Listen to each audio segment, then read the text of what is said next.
अन्नपूर्णा का मौन दंड, कष्ट, करुणा और मोक्ष की गाथा।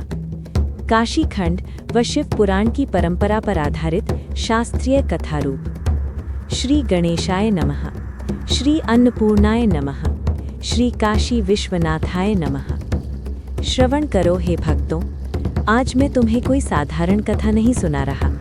यह ना तो केवल चमत्कार की कथा है, ना ही भय उत्पन्न करने वाली कहानी। यह कथा है दंड की, जो मारता नहीं। यह कथा है कष्ट की, जो तोड़ता नहीं। और ये कथा है करुणा की, जो अंततः मोक्ष का द्वार खोल देती है। शास्त्र कहते हैं, अन्नम ब्रह्मेति व्यजानात्, अन्न ही ब्रह्म है। और जहाँ अन्न का अपमान होता है, वहाँ देवता भी मौन हो जाते हैं। ये कथा उसी मौन की है।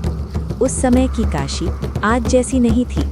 गंगा का प्रवाह शांत था, मणिकर्णिका में अग्नि कभी बुझती नहीं थी, और काशी की गलियों में हर समय मंत्रों की ध्वनि गूंजती रहती थी। ये शिव की नगरी थी, पर ये शक्ति की गोद भी थी। काशी में यज्ञ होते थे, दान दिए जाते थे, भिक्षा में अन्न मिलता था। पर धीरे धीरे एक सूक्ष्म दोष सबके हृदय में प्रवेश करने लगा। लोग कहते थे, सब कुछ तो शिव देते हैं, और कहते कहते वे अन्न को भूलने लगे। अन्न जो जीवन है, अन्न जो साधना का आधार है, अन्न जो स्वयं माता का स्वरूप है। दान तो हो रहा था, पर कृतज्ञता नहीं थी। भोजन तो मिल रहा था, पर श्रद्धा नहीं थी। शास्त्र कहते हैं, जब भोग में श्रद्धा ना रहे तो वही भोग पाप बन जाता है। ये दोष धीरे धीरे काशी के साधकों, ब्राह्मणों और गृहस्थों में फैल गया। और तब माता अन्नपूर्णा ने कुछ ऐसा किया जो किसी ने नहीं सोचा था। उन्होंने ना तो क्रोध किया, न शाप दिया, न वज्र उठाया। उन्होंने केवल मौन धारण कर लिया। शास्त्रों में कहा गया है, देवी यदा मौनम करोति तदा लोकः भूकम अनुभवति। धीरे धीरे काशी के भंडार खाली होने लगे, भिक्षा में अन्न कम होने लगा, यज्ञों में हवि घटने लगी। पहले ये सब संयोग लगा, फिर चिंता बनी, और फिर भय। साधक ध्यान में बैठते, पर शरीर दुर्बल होने लगा। ब्राह्मण वेद पढ़ते, पर स्वर कांपने लगा। अन्न का अभाव देह को नहीं, अहंकार को तोड़ता है। ये दंड किसी को मार नहीं रहा था, पर सबको झुका रहा था। और तब एक दिन ऐसा हुआ जिसे सुनकर देवता भी चकित रह गए। स्वयं महादेव त्रिलोकीनाथ शिव भिक्षा के लिए निकले।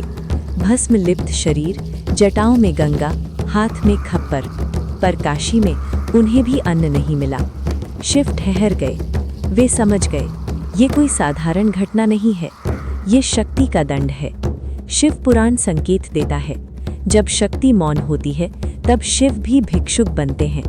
महादेव ने काशी के मध्य घोषणा की कि आज से मैं भी भिक्षुक हूँ। ये सुनते ही देवताओं में हलचल मच गई।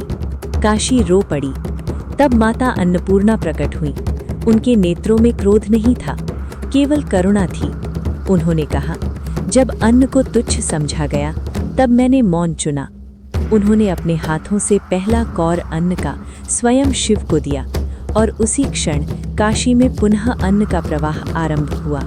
शास्त्र कहते हैं, तस्मात् काशी अन्नपूर्णा क्षेत्रम। हे भक्तों, ये कथा हमें ये सिखाती है कि दंड हमेशा प्रहार नहीं होता। कभी कभी अनुपस्थिति ही सबसे बड़ा दंड होती है। और करुणा तभी प्रकट होती है जब अहंकार गल जाता है। जो अन्न का सम्मान करता है, वो जीवन का सम्मान करता है, और जो जीवन का सम्मान करता है, उसे देवता कभी त्यागते नहीं। अब हे श्रोताओं, यदि ये कथा तुम्हारे हृदय को स्पर्श कर गई हो, तो इसे केवल सुनकर मत छोड़ना। इसके भाव को अपने जीवन में उतारना, क्योंकि काशी केवल एक स्थान नहीं, एक चेतना है।